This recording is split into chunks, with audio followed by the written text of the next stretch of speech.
Welcome to MyLife, Chassidus Applied, episode 79. We just blessed the month of Elul. Next Shabbos will be Rosh Chodesh Elul. So let's begin with some thoughts on this period in time, which, though Elul has been with us from the beginning of time, the Rebbe, more than all the Rabbeim before him, put special focus on this month. It was actually the first campaign of all campaigns, is Mivtza Elul in Tavshin Yud Aleph. Famous psyche is printed now. It was then a Kuntris Kevitz El that was published based on the Rebbe psyche. The Rebbe edited it heavily. Bakasha Nafshis that the Rebbe asked that people should go and meet at least 10 Jews and help them prepare for the new year. And the Rebbe gave many detailed heiros about how to prepare Chodesh El. The Eibush is giving us now 29, 30 days to do whatever we can to change our lives and prepare for the new year. And ever since, Chodesh El became a central component in the Rebbe's Nesius. Besides the fact that the Rebbe wrote Mechtavim Klalim, general letters that he wrote to the Klal Yisrael at the end of El, but every year El was focused on, especially the 5 Rosh Hashanahs that the Rebbe would emphasize. The 5 Rosh Hashanahs, Anila Dei Dividei Deli, of course, is the most famous one, and the other 4 going through the 3 Amudim, the 3 pillars upon which the world stands, Teira, Aveda, Gmilas, Chasadim. Anila Dei Dividei Deli is the one on Aveda, and then there's the other 2 on Teira, connected to Ari Miklat, and the third one, which is Gmilas Chasadim, Matanas Lavyenim. It talks about from Purim, from the Megillah, and then the other 2 Rosh Hashanahs, one on Tshuva, and one on Geula. These are the 5 Rosh Hashanahs that Rebbe would always focus on. So since Elul encompasses the entire spectrum of Jewish life, of course the 3 pillars, Teira, Veda, Gmilas, Chasadim, and the other 2, Tshuva and Geula, which captures this theme in the words of Chassidus, especially in my Morim of the Frierdiker Rebbe, and as the Rebbe, as I said, emphasizes, is the idea that this is the Chodesh HaCheshbon and the Chodesh HaHachana, 2 elements to the month of Elul. One is in a month of accounting, being the last month of the year. It's an accounting for everything that took place in the past year. And then there's Chodesh HaChana, it's also a preparation for the coming year. And what does that mean? That means that we have an opportunity now to review all our activities, all our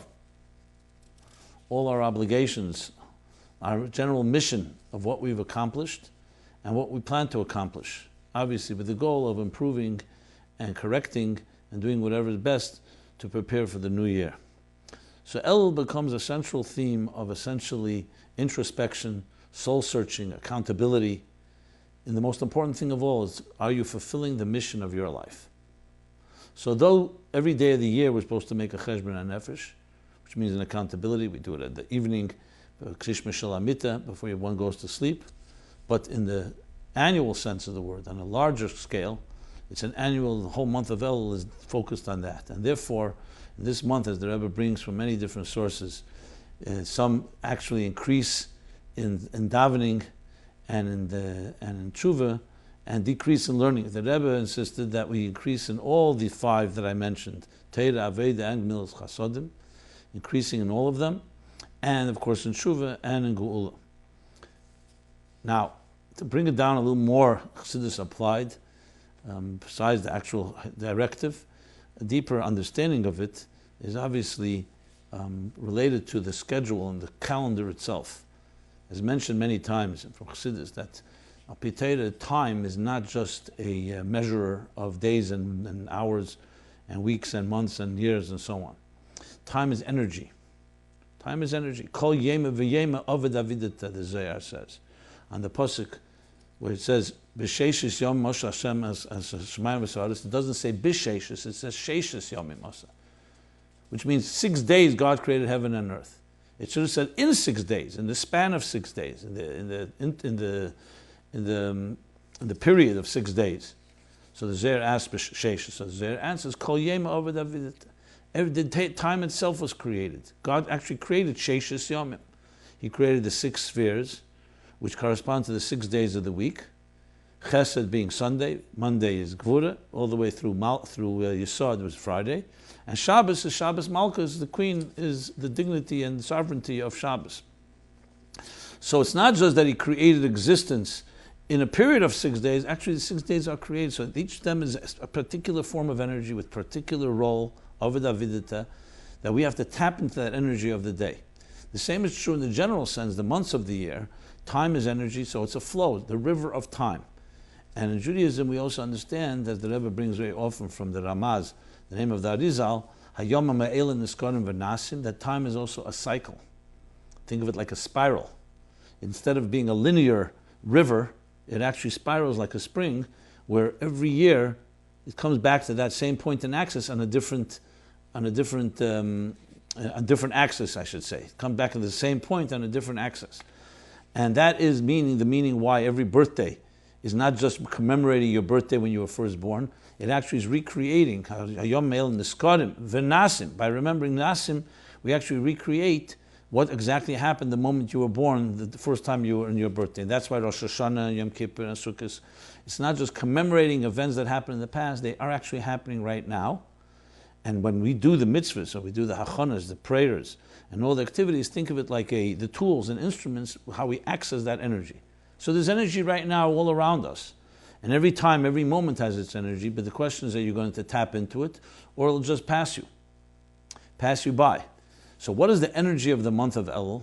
So the month of Elul, besides the Rosh Hashanah, the energy is an energy of, as what's the mazel of the month, is Psula, Virgo. That is the month of love. We call the month Chedesh HaRachamim. Chedesh HaRachamim, Ani l'deidi v'deidi li. I am to my beloved and my beloved is to me. And that refers to the love and compassion that's aroused in the month of Elul. But what is that love and compassion about? Where does it come from? What's its connection? So we have the famous Maimon in Likutei Torah, in Re'eh, the Rebbe cites Melech Basada, famous Moshel Melech Basada. The Alter Rebbe asks a question in Likutei Torah, if Chedesh Elul is a Chedesh HaRachim, like it says in Sfarim, Zeir and other places, in that month radiates the Yud Gimel Midas HaRachmim. So what is a Yontiv if not the radiation and the illumination of particular powerful energy? So why is the Chedesh Elul not a month of holidays? What is a holiday, a Yom Tov? It's not just a commemorative day, as I just mentioned. It's a day when there's a higher spiritual energy. Since the whole month of Elul radiates the Yud Gimel, the 13 attributes of compassion, of the divine compassion, why is it not a holiday? And he goes to explain it with the Moshel Melech Basada. Because there are times where the divine illumination happens in the Sada. The king is on his way after a whole year, he's going back to the palace. He was traveling. And then the Moshel, he comes, and before he goes to the palace, he comes to the field outside the palace, where in the field everyone has access to him. And he shows them a smiling face, and they can come over and ask whatever they wish. In the palace, obviously, you have to go through all the gatekeepers. And the king is Armen HaMelech, he's in his inner sanctum, in his Holy of Holies, and you don't have access to him without all the different, as I said, gatekeepers. Melech Basada, the king is accessible. And that's why Gimel Midas HaRachmim is like a big gili, but the gili is Yimei HaChel. It's when the king is accessible. In a Yontiv, it's accessible only through particular conditions. No work, there's certain tefillas and there's certain mitzvahs we do in each of the Yom Tevim. Chedesh Elul, it's in Yimei HaChel, like the king in the field, a field referring to the workplace. The king is not in his full glory in the sense wearing the garments he wears when he's sitting in his inner sanctum, which will be on Rosh Hashanah and then Yom Kippur and so on. So it's a day, and it's an interesting thing. We have the Giluyim of a Yom Tov, but in mundane days, which makes it much more accessible and much more on our terms. Whereas in Rosh Hashanah and Yom Kippur, you have to be ready to go on God's terms. So that's number one. But more detail, why is Taka Yud Gimel Midas HaRachmim radiating now in the month of El? And the answer lies, if you just look at the calendar, the whole story unfolds and you see the beauty and eloquence and poetry of the Hebrew calendar. We all know it all beginning of the Hebrew calendar is of course a lunar year. It begins in the month of Nisan when the Jews left Egypt. HaChedesh Hazeh Lachem, Hashem says, this is the month that you'll begin to count. Rishon Hu Lachem L'Chodshei Hashana. So Chedesh Nisan is Chedesh HaRishon. It's the first month. And what happened on the 15th of Nisan, Be'etzem HaYom Hazeh, and the essence of the day, the Jews left Egypt. We know they traveled for 49 days. They counted the 49 days of the Omer. The 50th day, Me'em HaChamishim, was Matan Torah. They arrived at Sinai. So 50 days from Yetzias Mitzrayim. Then Moshe was up on the mountain. After they heard the 10 Commandments on Vov or Zayin Sivan, Moshe went back, was up on the mountain and listening to that as well. And he stayed there for 40 days and 40 nights, learning Torah with the Rebbeinu Shalom, with God himself. Then, of course, the tragedy takes place. What's the tragedy? Leich, God tells him, the Jewish people, due to their miscalculation, here's not the place to discuss their motives, built a golden calf, Egel Hazov. And Moshe comes down from the mountain, sees it, takes the luchos, he shatters them. This is on the 17th of Tammuz, exactly 40 days from Matan Torah. So we have 50 days, 50th day from Pesach, second day of Pesach, till Matan Torah. 40 more days, and the 90th day from when they left Egypt was the shattering of the tablets, and this became a fast day, the first of 5 other tragic events that happened on this day. 3 weeks. And then Moshe is after he shatters the tablets, he marches back up on the mountain for a second time. So now Yud Zayin Tammuz, until when? When is the 40 days end from Yud Zayin Tammuz?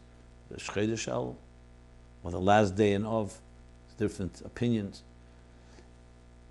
He comes, and that's when he comes back down, unsuccessful. Beseeching God for forgiveness, unsuccessful. So now we have 50, 40, 40. What happens next? He goes back up on the mountain. When Rosh Chodesh Elul, either the first day or the second day of Rosh Chodesh Elul, and stays there for another third set of 40 days, which will end when? Elul is 30 days, 30 plus 10 is 40, when is 10 days from the end of Elul? Yom Kippur. And Yom Kippur he's successful.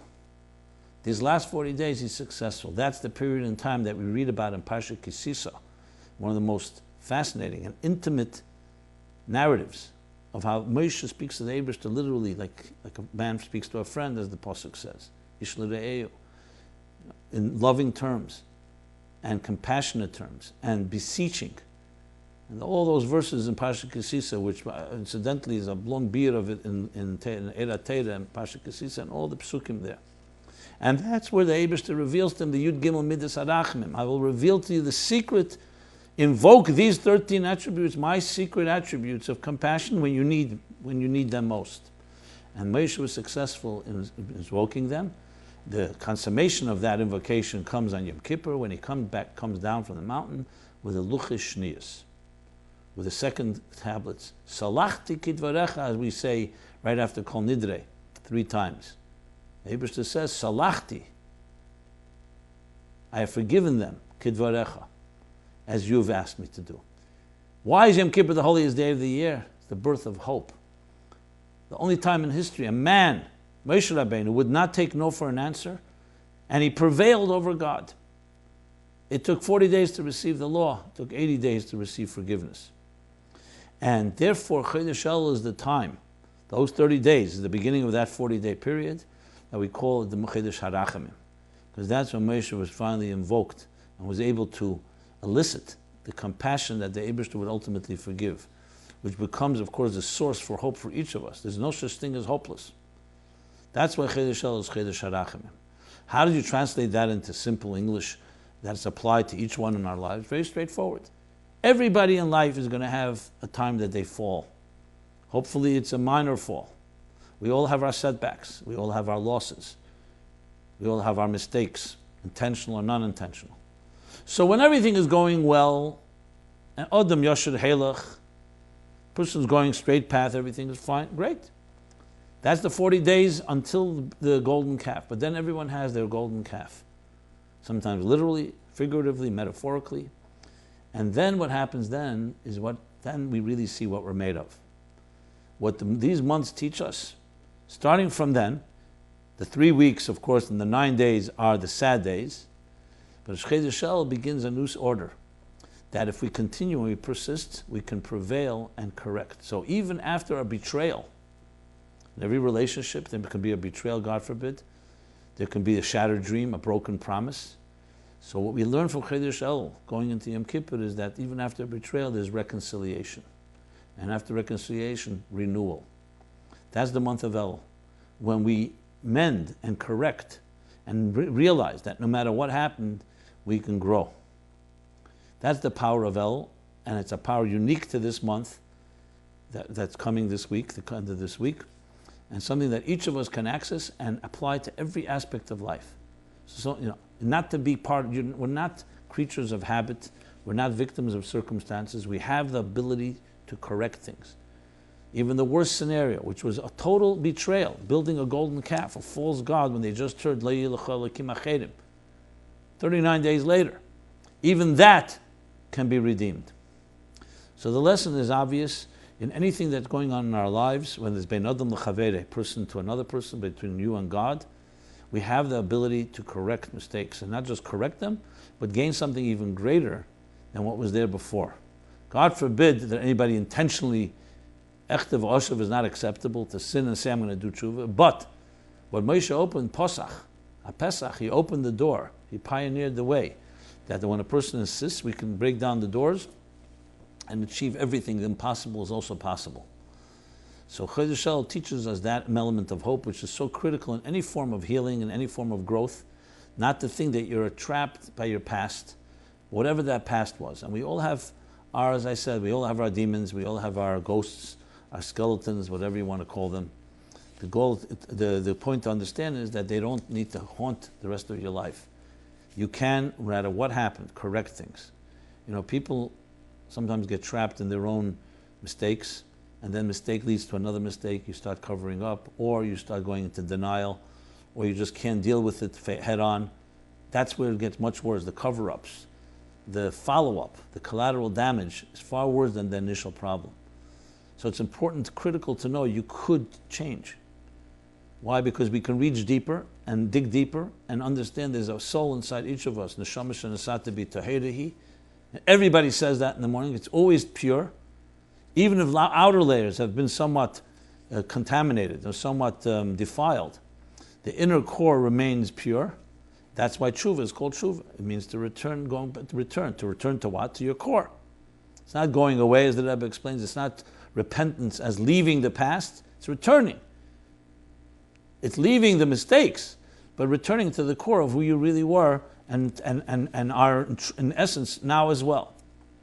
So the lesson is clear, and it's a time to remember that we're not victims of circumstances. We're not creatures of habit. We're not just trapped in our routines. Time to stop and say, there is a new way to begin. And no matter how old you are, no matter how many mistakes were made, that is doable. That's a foundational element in all growth and healing. Okay. With that said, let's move into some follow-up, some new questions.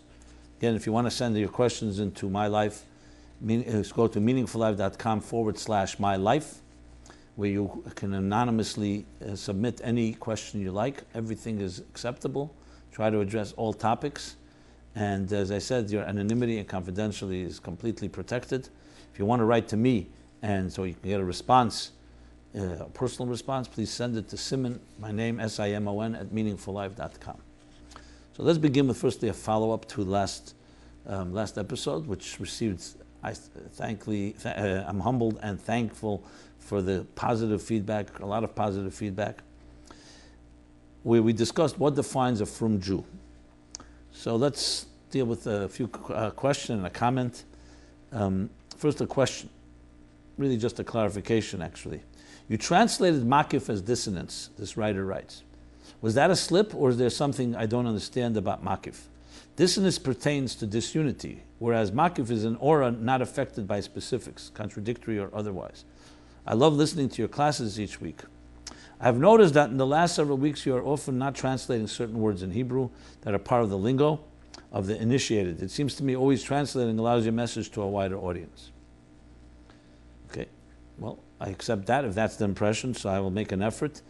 Maybe I'm just gravitating back to so-called my own natural language, but it's really something that's absolutely, as I even read the letter from the Rebbe last week, to Rebbe Bistritsky, where the Rebbe spoke about not taking for granted any words, and you have to address things from the root. So I will try and make an attempt to make sure everything's translated as best my ability. No, it was not a slip. I didn't listen to the recording of what I said, but I will say that to explain. Makiv means, the best translation for Makiv that I usually use is transcendent energy. As the Alter Rebbe explains in Perek Memches and Tanya, that Makiv doesn't mean it surrounds, because it's here with us. It means it doesn't affect, as the writer writes. So it remains, as opposed to Mamala Kalalmin, or Pnimi. Makiv Pnimi is more Kabbalistic language for Seviv and Mamala, which is more commonly used in Chassidus, but Chassidus uses both. Mamala Kalalmin is, as opposed, Mamala, we'll call it permeating energy. It permeates.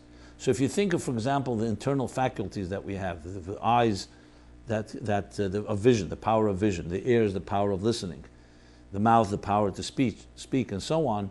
These are what's called keches pnimi, because the faculty manifests within a container. It's localized, it's internalized, and so on. Rotzen is called makiv, because Rotzen doesn't have a local area. The desire, the will of a person encompasses and is all over. So, same sense, you have keser, and the Ten Sefiros, keser is makiv, or seviv, and the 10 spheres are pnimi. Now, what I said was, or if I didn't spell it out, let me spell it out now. I said that makiv can cause dissonance. I was referring to Gamva Apum Achtat Rachmana Karya, the Gemara in Brachas, Chassidus cites. A Ganav, before he goes out to steal, he prays to Hashem, prays to God to succeed. How is that possible? Chassidus explains, because Amunah is makif. When it's not internalized and integrated, it could be real, but it's not part of you. And therefore there's that dissonance possible where you can believe something and not act on it, or actually act in contradiction to it.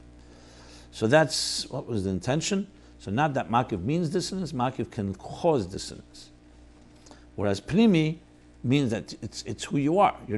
Once it's part of who you are, it's far more, less likely that you're going to act something in contradiction to something that is completely obvious part of your personality. Okay.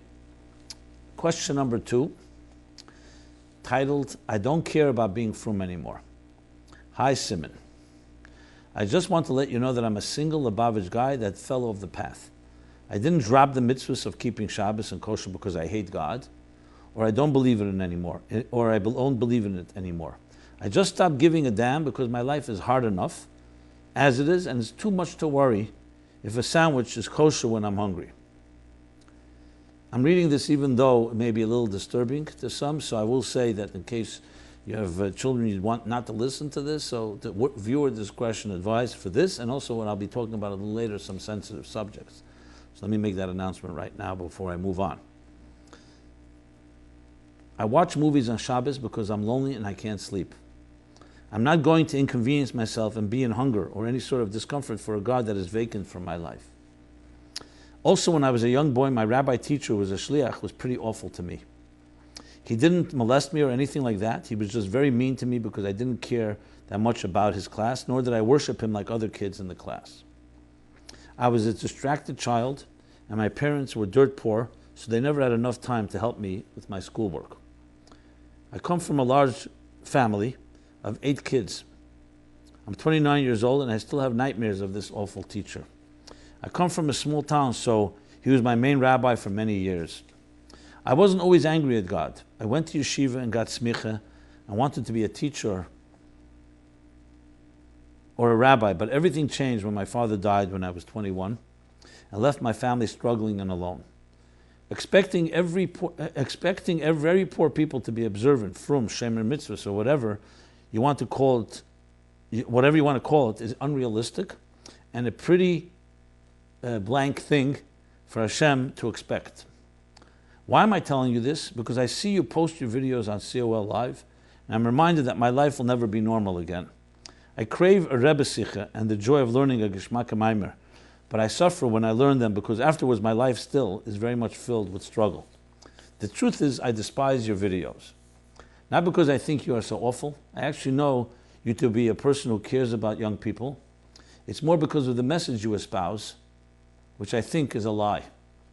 Your chassidus that you are so passionate about is worthless to me, and a huge faction of people just trying to survive in this hostile, blank, awful world. Your practical chassidus is a lie. It won't make my life more livable. To me, it's all an exercise in mental blank.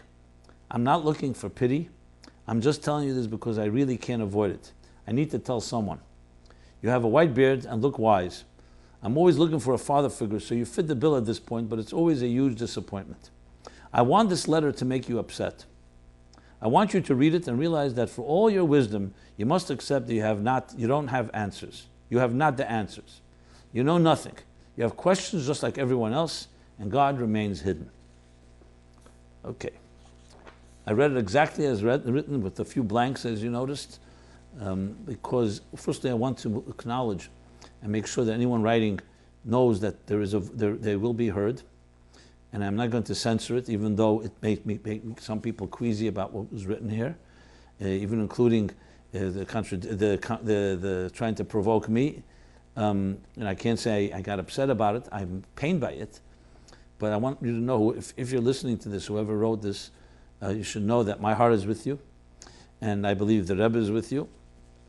And despite your own pain and anger, which is justifiable due to your life circumstances as you articulated, but do yourself a favor and don't become so self-hating and so caught up in the mire and marinating in your own pain and suffering that it's hopeless. I just talked about Elul, because it's not about me or anybody else.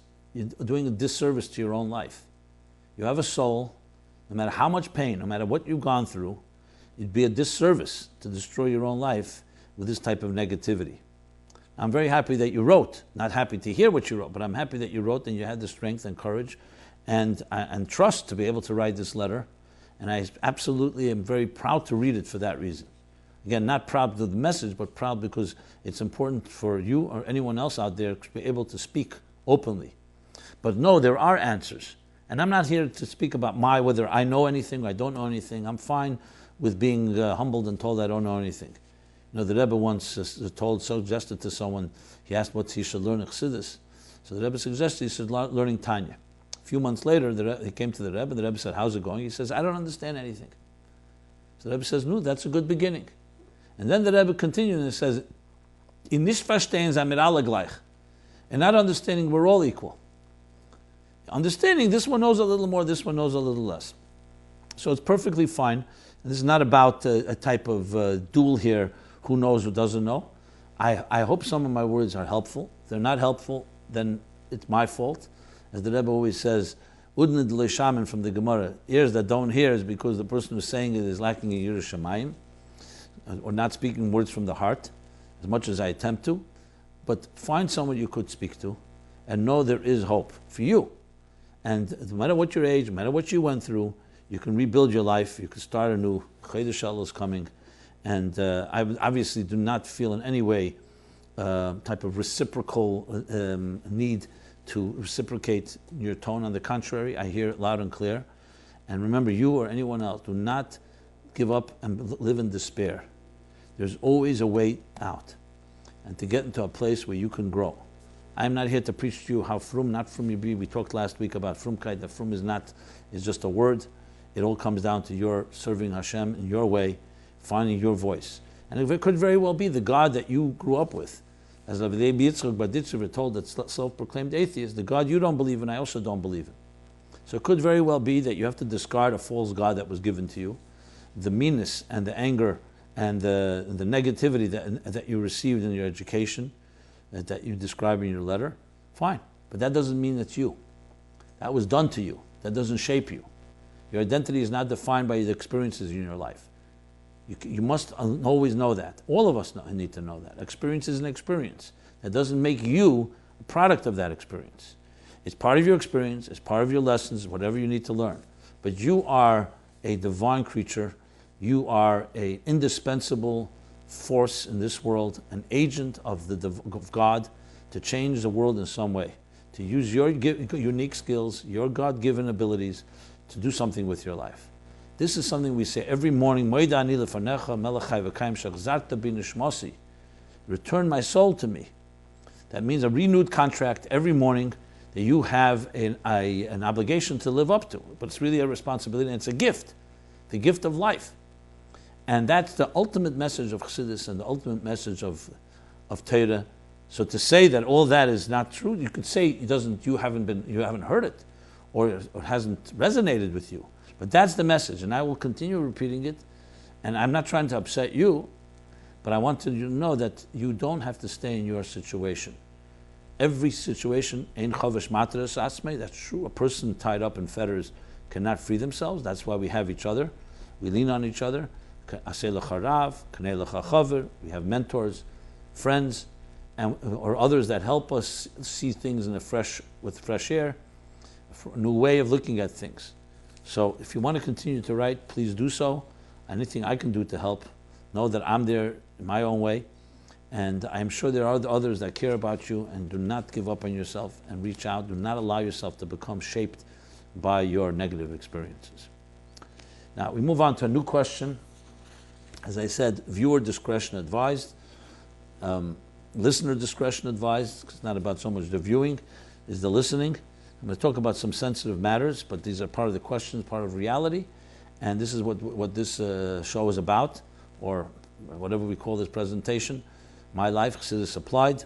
So the next is about same-gender marriage, which recently was legalized or not legalized. Was the Supreme Court upheld that the rights for same genders to marry and given the same legal rights as men and women marrying, which of course has provoked much controversy. And I generally don't like to talk about these topics, not because they aren't important, but because it's very sensitive and sometimes a hot potato. But as you know, I'm not avoiding it, but so time comes, now the time has come, so let's address some of it. I have addressed some of these topics earlier on, the beginning of this series back last year, but I don't believe I discussed it this particular angle, so let's go for it. Hi, Rabbi Jacobson. I listen to your show every week and gain a lot of spiritual strength from it. I work in New York City in a multicultural office, and following the Supreme Court decision to allow same-gender marriage, I was asked by many of my co-workers what I thought about it. Truthfully, it makes me sick to my stomach that American society has become so depraved. It seems like the generation of the flood or Sodom, the corrosion of Western civilization. It also seems that Torah requires us to spread the Noahide laws, which include prohibitions of sexual depravity. Thus, I should proudly stand strong against this indecency and the decay of our society. But in our politically correct environment, I feel that anything I say will appear judgmental and insensitive. How do you suggest I respond? So let me begin with this question and then go to another question in this topic. Yes, in communication, there's two issues here. There's knowing what to say, and there's knowing when to say it, and what place to say it, and how to say it. So it says, Da masha toshiv. But it doesn't mean you always have to answer. You have to know what to answer. To get into just a debate that will just become angry and hostile and goes nowhere, has no benefit. Even if you're standing by the truth and you feel you have to state the truth. So it's important to know what to say, and it's important to know when to say it and how to say it. And I'll try to address both those factors. I'm going to give an example of a real scenario. I was invited a number of years ago to speak to a group of what they call themselves the gay community, Jewish gay community. There's a congregation in New York that calls itself that, downtown Manhattan. And there were a few people I knew there. One of them asked me, would I come speak? So I said immediately, what's the point of me speaking? I'm not going to say what you want to hear. And it's just going to be confrontational. What's the point? He said, no, your style I think will be received. They may not like what you're saying, but your style is not judgmental, and I think it would be a productive thing to do. Now this person considered themselves gay, of course. So I thought about it, and then I said, okay, let's try. I got up there to speak. It was clearly a hostile audience. I mean, no one heckled immediately, at least. But you could see it was a little tense. Me getting up there, a beard, a yarmulke. Now, many of them consider themselves frum, Orthodox. But this is their life. So I began in the most honest fashion. I said, look, initially I didn't want to come, but I was asked to speak, so I'm here. But I want to say a few things. I think we're all intelligent people. We all know we're subjective. We all have our subjective attitudes, including myself. But hopefully we could have some type of civil conversation about this that's not meant to be personal, that's not meant to be vindictive or accusatory or judgmental, but just let's have a conversation. Now you see where I come from. I come from a Torah perspective. So I'm going to present you a Torah perspective, which it's up to you to, your choice. I'm not here to tell you what to do. But if I have to do justice, I need to present what the Torah says. And you could, as I said, adamantly disagree. You could be neutral. You could agree with what part of it. But let me just say it. And I just want to start with that disclaimer. I'm not here to talk to any of you individually. What you do individually is not my business.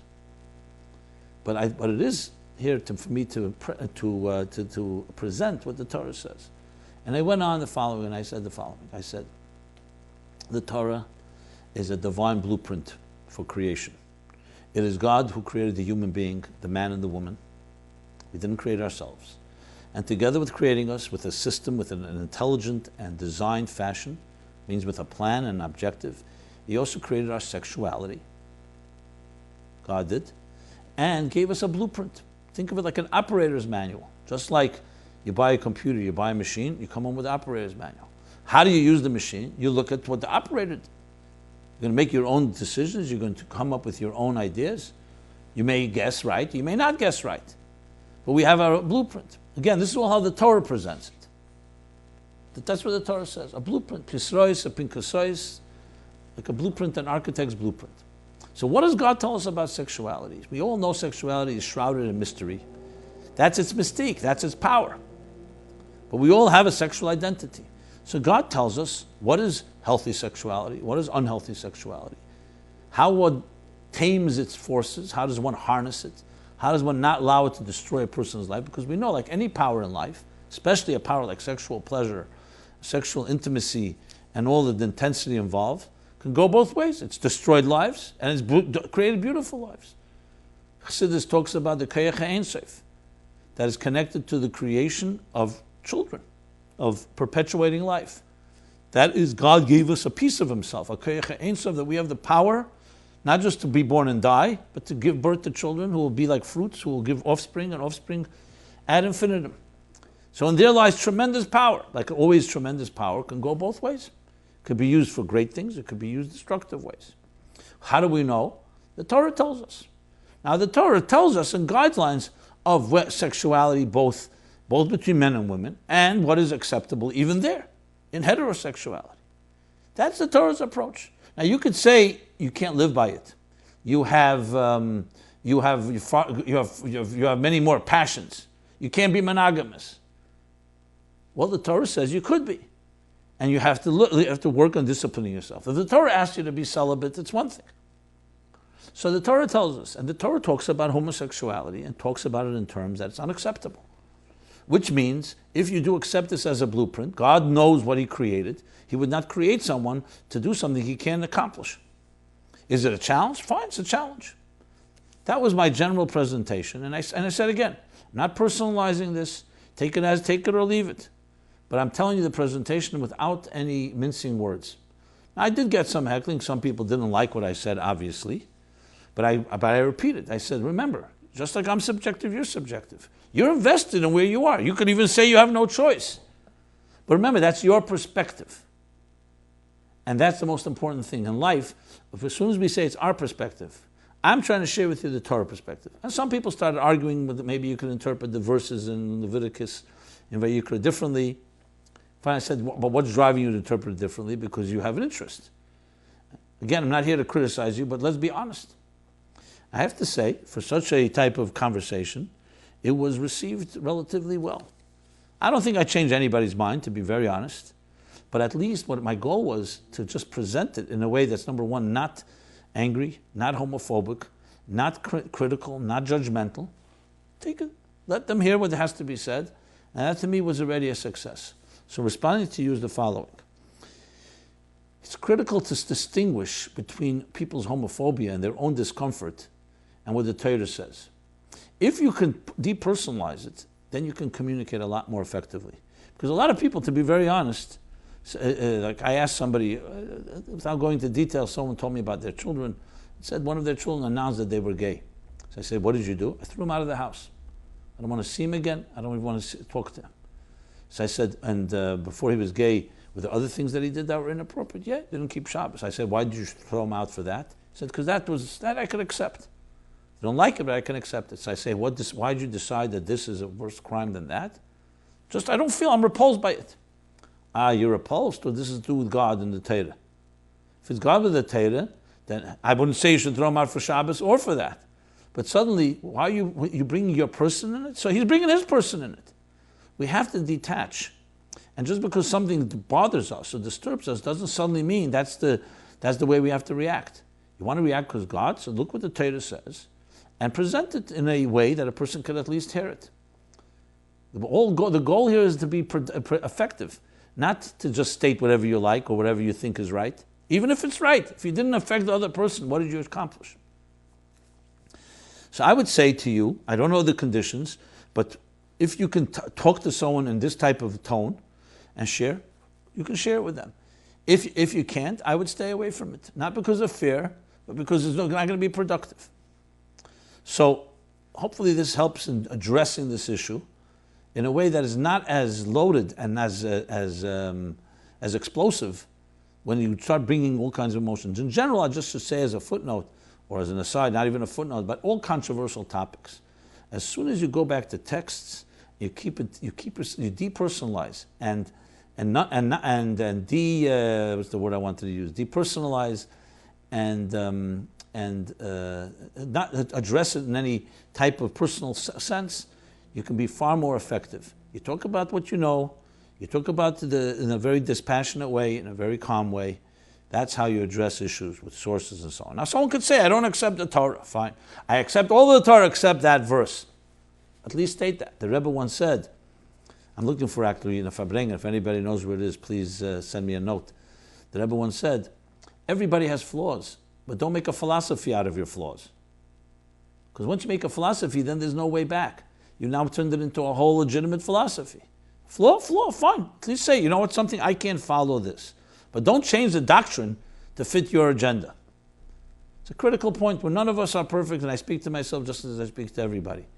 But you have to know the distinction. This is what it says. You don't want to live by it? Don't live by it. And that's what you have to deal with. But don't change the doctrine to fit your agenda. Be honest. Have integrity in that sense. Question number 2. If one sibling's relative friend is marrying, quote unquote, someone from the same gender, with chuppah, kedushin, and simchas, chassan, and kala, should one participate? Oh, okay. This is a tougher question. Someone's friend, a sibling. On one hand, I would say almost immediately no.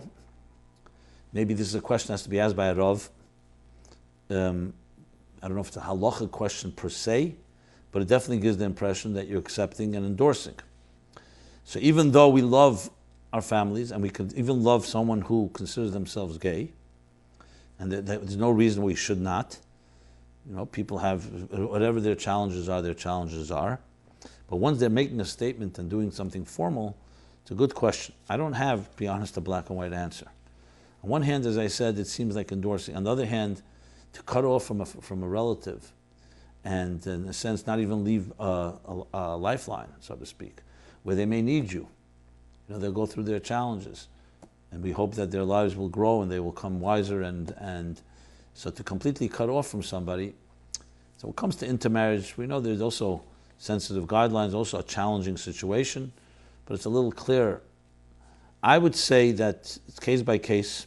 I don't know if I can rule one way or the other. I would definitely want to get a Rav's opinion, because I don't want to say something that is halachically definitely unacceptable. I can't paskin on this, so I don't paskin. I will say that it's a challenging question. And though I usually try to give a black and white answer, or at least here I need to do more research to see what I would say. But more specifically, I think definitely important to keep a connection to every relative. Now, if it's someone that's a distant relative, okay, then it's won't create controversy. But if it's someone very close, again, I would lean on not going, but explaining to the relative why. I would not just ignore it and out of anger, what kind of nerve do you have sending me an invitation like that? I would go out of my way to go speak to, if it's a brother or sister or a close relative, and sit down and say, let me explain something. I love you. I'm not going to judge you. You have to understand that I do have standards. I have a family and I have other situations that I have to deal with. And because of that, to come to a thing like this would be an open statement of endorsement, which I don't want to endorse. I will always accept you. I always love you. Now, this may not fly well, but it doesn't matter. At least you've been honest. That would be my leaning how to approach it. I don't believe in doing things that are just hostile, even if it's deservedly so, for whatever reason. You could always say, this person is the one that's provocative, the gay person. But I still think it's always important to keep a line of communication open, because people go through changes, and it's important to always have that connection.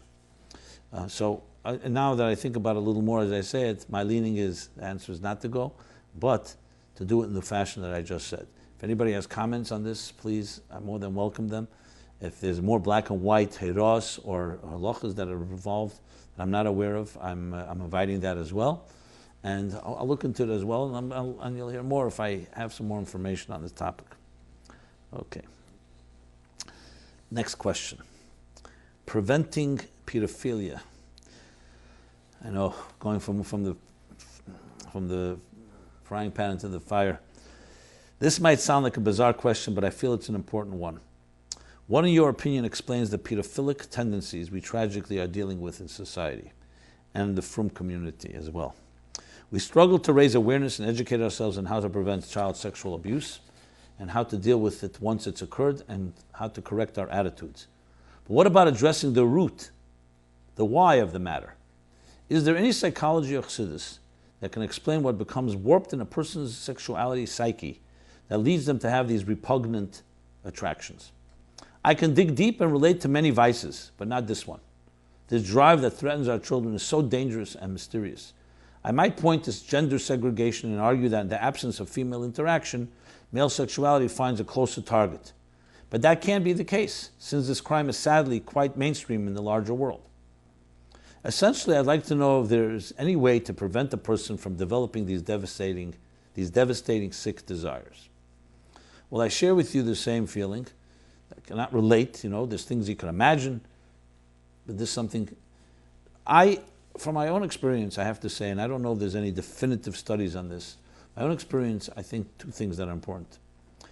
For a person to do something that is not natural, like you said, this is definitely not a natural type of, someone's born this way, means that somewhere the wires of this person somewhere were tampered with. The most obvious culprit is that they themselves were molested. So when a person at a young age experiences something they should never have experienced, tragically and God forbid, it twists something that opens a possibility to do things that no normal person would do. I take it even further, though I don't like to mention it. When you hear parents who in some way abuse their children, it goes against every grain of a parent. A parent loves a child. Parents make mistakes. A mistake is a mistake. But here's more than a mistake. A person to go deliberately and a consistent way to abuse a child, their own child, you have to say some wire, some screw is missing. And that's not an excuse. I'm just stating as a fact. Where can that come from? It goes against the grain of, as I said, a normal person. So you have to say somewhere that wire was tampered with.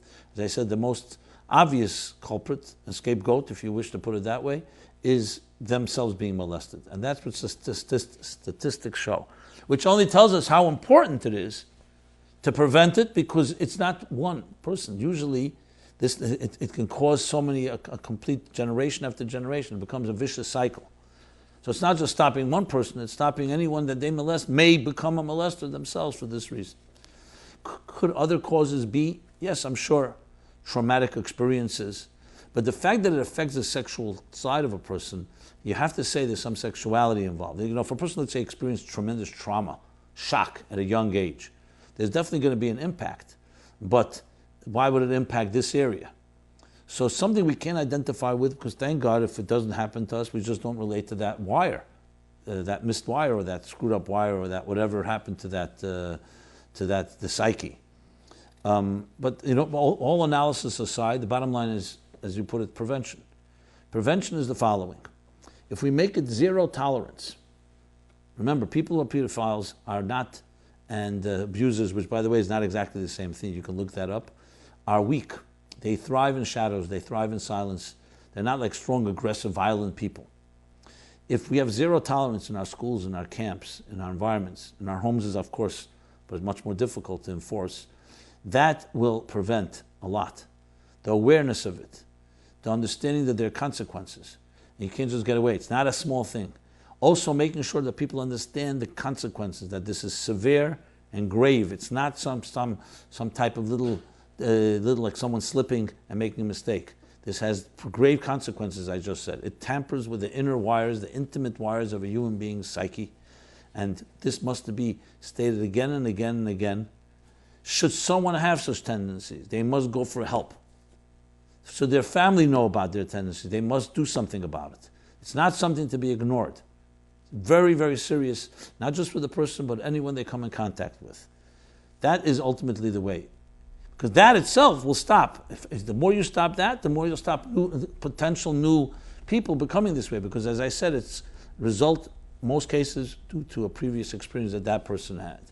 So essentially, perverted sexuality in young age is going to create a perverted attitude to sexuality in many different ways. It takes on different shapes and forms. This is just one of them.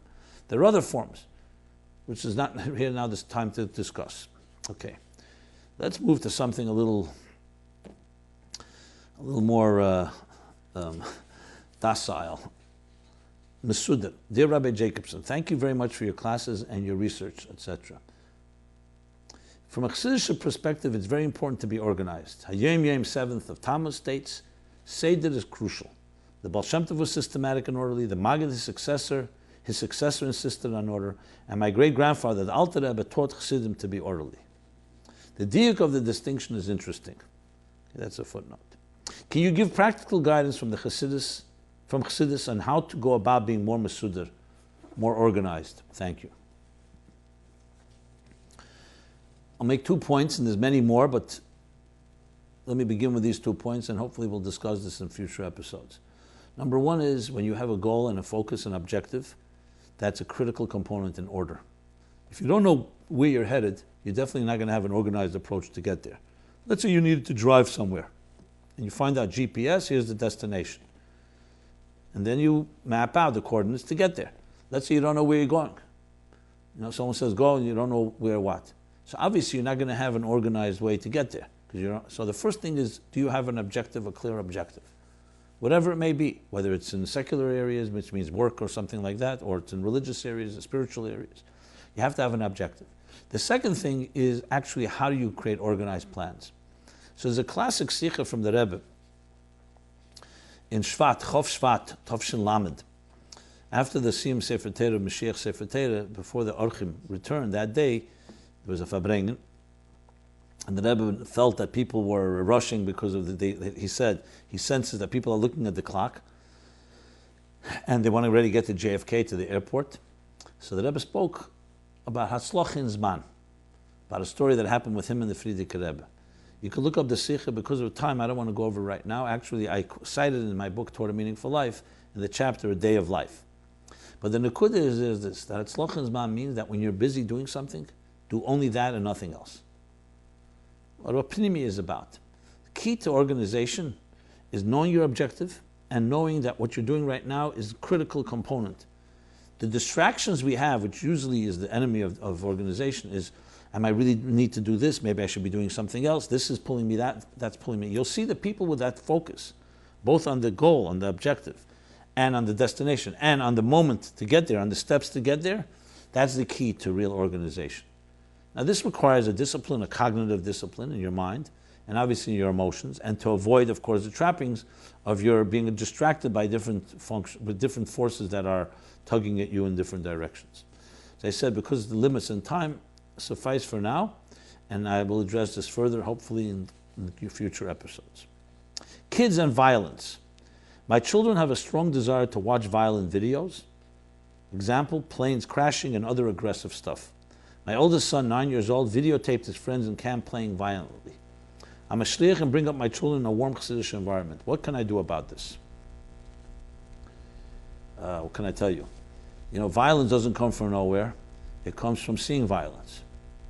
If you do not have any guidelines and your children watching things, what do you think they're going to be doing? They'll be emulating what they watch. So the first thing is to simply set certain standards of what your children are exposed to. What do they see? No child suddenly becomes violent. They see it somewhere and they emulate it, they copy it.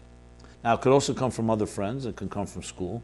If you see such as a child beginning to get violent, find out what's going on in school and make sure that the school enforces that there's no, kids play around, fine, we have certain boundaries. But once it goes over to something that seems disturbing, you have to nip it in the bud. And then what are they watching? What videos are they watching? What are they reading? And so on. Now, to a certain age, we have control over this as parents. So I'm not really clear what you're talking about. 9-year-old, you're talking about little children here. So I don't understand why they're seeing videos in the first place that are violent. I don't mean to be harsh. Maybe there's something that's missing here that I'm missing here, but based on what you're writing, bottom line is cause and effect, action and reaction. Stop the action, you won't have the reaction. I mean, that's my simplest answer. I don't know if you need rocket science for that, but at least let me just, since the question came in, I wanted to answer that. Finally, we have the question of Chassidus of the week, and then the essays.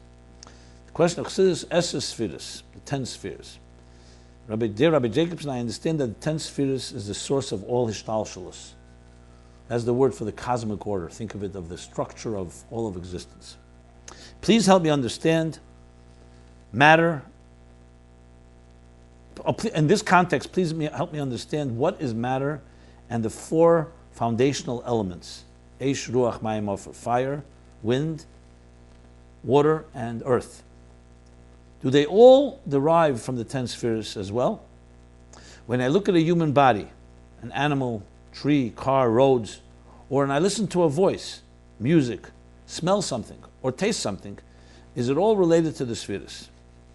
Thank you, I admire you. Well, thank you. Excellent question. So think of the spheres, if I may use the example of like DNA. Not that DNA necessarily we all understand, but DNA means there's certain basic building blocks that shape all of existence. Once upon a time, science did not really see it yet that way. But as time passed, first they found and discovered the elements, what they call the periodic table. Elements like hydrogen and oxygen. And discovered that all of the universe is made up of these components. Then they discovered molecules, and then atoms and subatomic particles. That's in the physics world, in the physical world.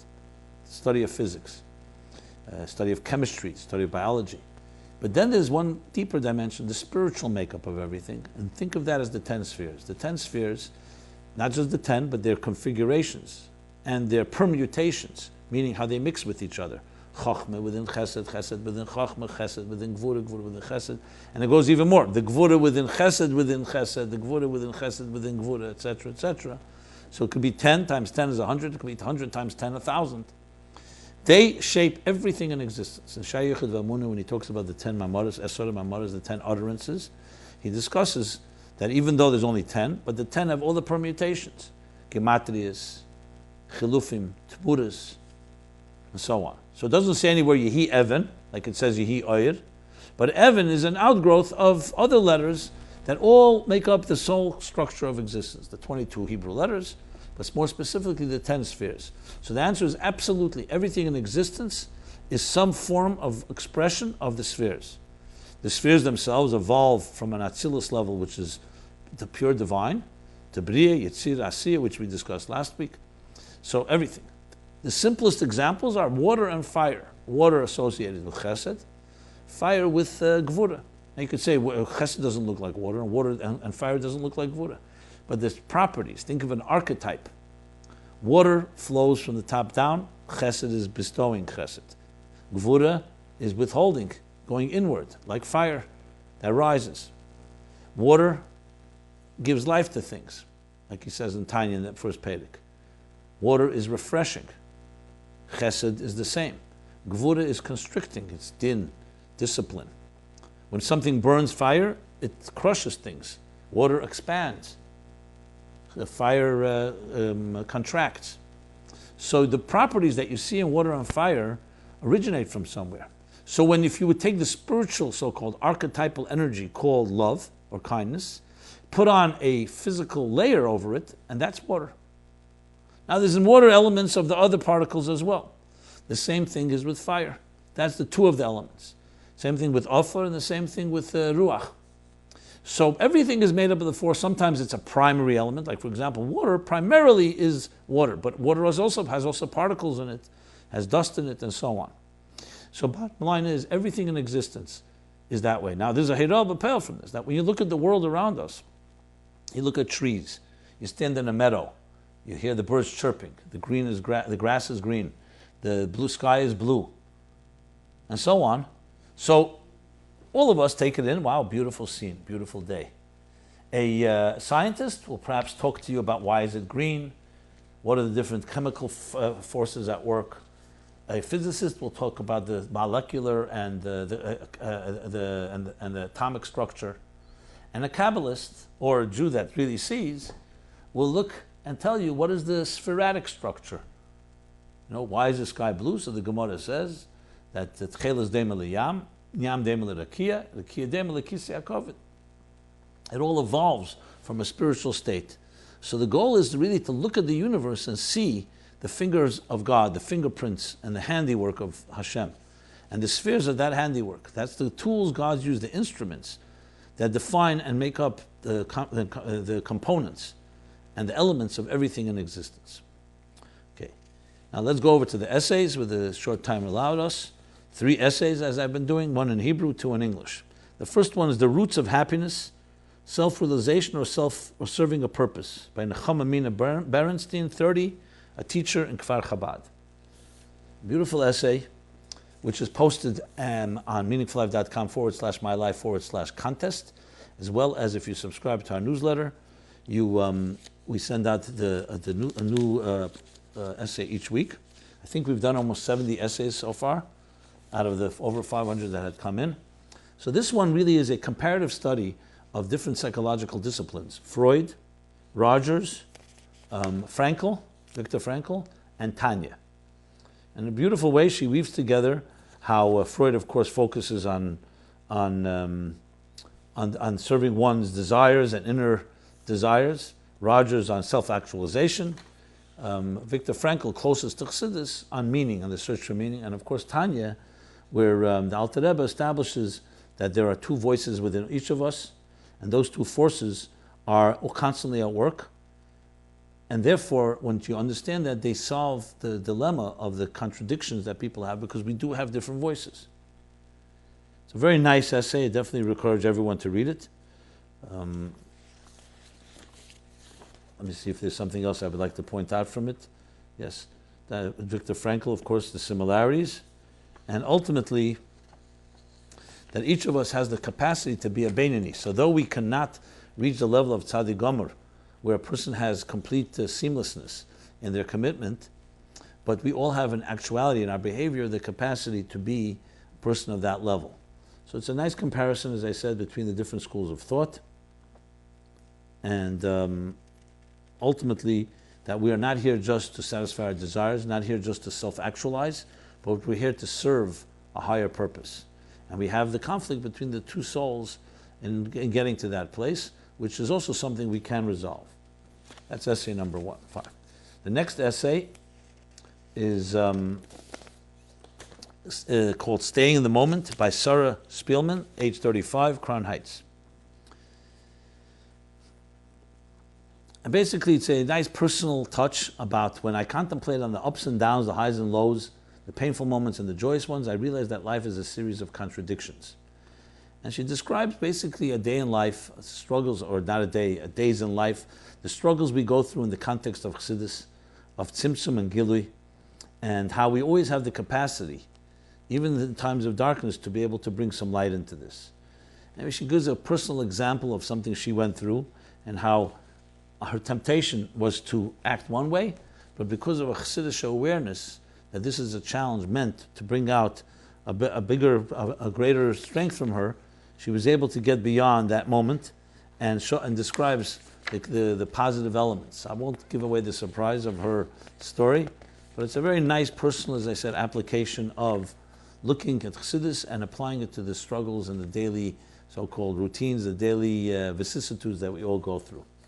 Essay number 2. And essay number 3 is Healing from PTSD, which is post-traumatic stress disorder, through the teachings of Tanya by Rivka Mazel Tauber, age 18, B'chon Alta, Crown Heights. So, yep. What's of course impressive is when you hear the ages of some of these writers, which is really unbelievable to me, because that's the goal, is to get people this age, in young age, writing. They only get better as they get older. And so she writes about post-traumatic stress disorder, as I said, from a perspective of Tanya. Veterans, survivors, victims, words to describe those who have made it through. Something big, something life-altering. To walk away unscathed is as rare an occurrence as to fully heal. The scars run very deep. Post-traumatic stress disorder has recently become more common due to a growing number of people who suffer from trauma. So this paper, she says, will be exploring common approaches, how and why they may help, and how Chassidus, specifically Tanya, solves the inherent problem of each and allows for a more complete healing. With all the qualifications, obviously, she writes, that's not to replace conventional therapy, whether it's medication, as she describes, or therapeutic solutions, but just add what Chassidus would add to this. So briefly, she talks about using psychiatric medicine and psychotherapy and holistic healing. Those are the three. And speak the pros and cons of each of them, what they accomplish. And then goes over that what does Chassidus teach is the following. That a person is actually made up of two separate personalities. Yet they each struggle to govern a single set of thought, speech, and action. The godly soul and the animal soul. And she goes on to explain that when you understand this conflict, you are able to discover that no matter what happened to you in your life, any trauma did not happen to your nefesh elikis, to your divine soul. As a result, you can say that happened to my animal soul and its involvement in life, and that way that allows you to do tshuva, to reach into a deeper place that transcends the place of the trauma. That's the nukud of it, the point of that she's making. So I definitely recommend reading this, and always do justice by reading the entire thing, but that's the gist of it. Okay, with that, let me conclude, wishing everybody a ksiv v'chsim teva as we enter in the month of Elul, and to reiterate that this is a month of cheshbon and hachana, accountability, accounting, and preparation, an opportunity to literally turn a new leaf. Many of you are probably familiar with the book I wrote called 60 Days, which actually is a workbook created specifically in this spirit of psychological and Chassidic application to our lives on a day-to-day basis. There's a book called 60 Days that I gave out, but it's also available.